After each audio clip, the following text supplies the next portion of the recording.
Welcome to the Colleague Experience episode. Get ready to explore bold insights, innovative experimentation, and groundbreaking leadership strategies. Today, we're diving into the art of maintaining a broad perspective in management, drawing parallels to basketball players, mastering dribbling without looking at the ball. It's all about enhancing team development and strategic vision. Let's start. One of the habits basketball players need to develop early on is the ability to dribble the ball and control it without looking at it. Coaches often achieve this with children by giving them special glasses that have opaque plastic on the lower part, preventing them from seeing the ball. If a player's eyes are constantly on the ball, they can't see what is happening around them. Therefore, they must reach a point where dribbling becomes almost second nature and requires minimal conscious effort. Why is this relevant to us? We all recognize that our daily, urgent tasks often keep our heads down, preventing us from addressing anything that isn't immediately in front of us. Many managers, including those at senior levels, talk about how they suddenly look up and realize how long it's been since they last did so, and how little progress they've made on the projects and ideas that truly matter to them. In most cases, the main issue isn't time management. From our experience, experienced managers generally know how to manage their schedules efficiently and effectively, having developed their own techniques to optimize their use of time. The deeper problem lies in how they understand their role. Imagine we're managers in an organization with layers of management above and below us. Our job in that situation is to perform our duties so that those below us and those above us can carry out their roles as effectively as possible. That much is straightforward. Now we ask whether our position between those layers is symmetrical. In other words, should our angle of vision be balanced equally between the perspective of the layer above us and the perspective of the layer below us? Before we answer, let's talk about a concept we're all familiar with: the big picture. One difference between management layers is the ability to view the system from a broader perspective. As we move higher in an organization, our responsibilities involve more expansive aspects of the operation, so we need to view them from a wider vantage point. But that's not a natural process for us. It's not natural because our brains haven't changed much since our ancestors came down from the trees in Africa and evolved into what we call Homo sapiens.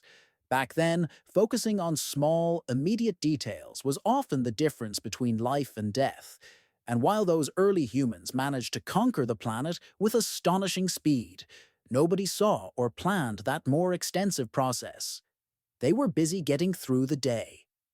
Tens of thousands of years aren't very significant on an evolutionary scale. When we head out to work in the morning, in a sense, our brains still behave as though there might be predators around every corner, so honing a bigger picture perspective isn't built into us. Additionally, organizations are structured in a way that generally promotes upward movement. With every step we take, we become thoroughly familiar with the layer beneath us and naturally feel more at ease there because that's where we originated. Sometimes, the constant flow of details is just an excuse to stay in our comfort zone. It's not simply that our brains guide us to focus on what's immediate. Our social and organizational training follows that same direction. That's why it's a fallacy to think we need more free time to focus on non-urgent but important matters. Even if we make time for big-picture thinking, the details will still grab our attention and pull us back down. Because if our basic mindset is rooted in the details that helped us succeed in our previous role, we won't naturally adopt a broader viewpoint. We'll be like a basketball player who can't stop looking at the ball, missing everything that's happening on the court. Let's go back to our question. As managers, should we try to be symmetrical in how we see things, valuing equally the viewpoint of those above us and those below us? Or should we adopt one viewpoint more strongly than the other? Our perspective is that managers should lean as much as possible toward the vantage point of the layer above them. We're talking about adopting their viewpoint, not necessarily their opinions. We can look at reality through our boss's eyes, yet still disagree with them. In our view, managers and leaders should continually strive to break through the ceiling toward the next layer while creating some managerial space, a bit of a vacuum for the layer below. We've reached this conclusion for three main reasons. First, because our natural tendency is usually to cling to the details below, we need a counterbalance to anchor ourselves in the broader outlook required by our new role. Second, by deliberately creating a space beneath us, we invite those under our supervision to step into that space, freeing us from the details that block our ability to see the bigger picture. Third, when everyone is pulled and pushed upward, the entire organization becomes taller, with a clearer view into the distance. In parentheses, we'll note that some organizations move in exactly the opposite direction. We've encountered leadership teams that insist on delving into the technical details of daily operations. When that happens, it can be a sign of deep anxiety and a lack of trust in their own abilities. Either way, it's not a healthy pattern and should raise red flags, though nobody will likely notice those flags because the leadership itself is too busy looking downward. It depends on the organization and the people. Or ask what happens if our managers won't let us step into their domain, or if our direct reports won't cooperate by filling the vacuum we leave. That's definitely a valid concern, and it's not easy to do on our own. Still, we believe it's not just a nice extra, it's part of our role as managers. We've seen this play out in different ways in our consulting work. In a software company, for instance, an R&D manager continually got pulled into bug fixes and code reviews, handling every piece of technical detail himself. We worked with him to create a vacuum for his team leads, allowing them to manage those details and giving him more space to engage with senior leadership.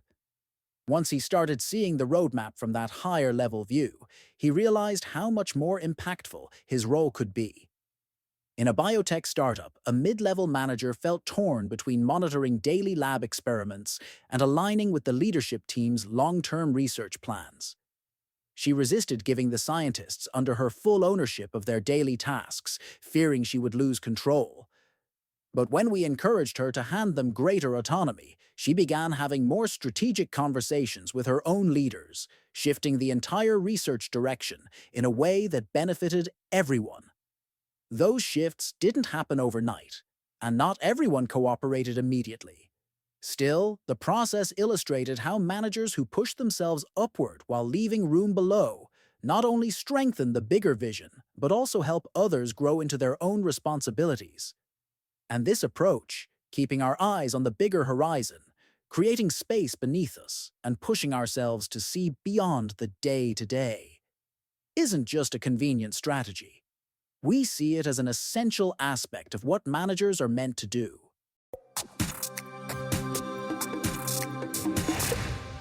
That's a wrap for today's podcast. Remember, just like basketball players need to dribble without looking, managers should focus on maintaining a broad perspective and creating growth opportunities for their teams. Stay tuned for more updates.